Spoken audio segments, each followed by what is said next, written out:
Si mužom mojich snov. Si veľkomyselný. No ja v tom musím sa rovnať ti, uznaj mi. Hodným si sa ma stal tým, že si ma urazil. Ja hodnou budem ťa, keď nestrpím, by zžil. Odchádzam živoriť, pokiaľ chceš. Kým svojim stíhaním život mi nevyrveš. Ak by to naozaj dosiahla, ani deň. Prisahám, po tebe dýchať ja nebudem. Našich javôkol som obchádzal rad radom.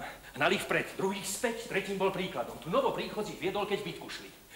Do svitu neznal som, ako sme obišli. Deň však už ukázal, že máme prevahu.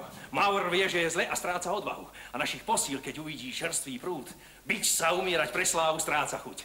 Na svojich koráboch hľadajú záchranu. Bežia k ním, s výkrikom zúrivým vlanátnú a v strašnom zmetku to aj myslieť zabudli, či dvaja králi ich na lode s nimi šli.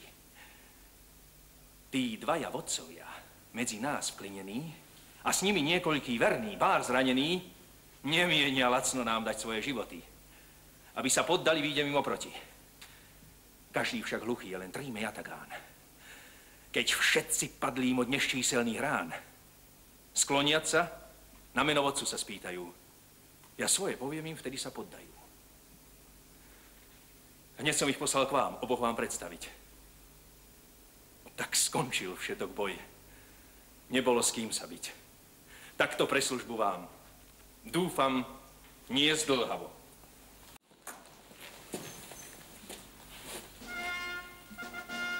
Sidon buď teraz. Veliké meno to hrvozov nech naplňa Granadu Toledo a hlása všetkým tým, ktorým ja panujem, čo pre mňa znamenáš. Začti ďakujem.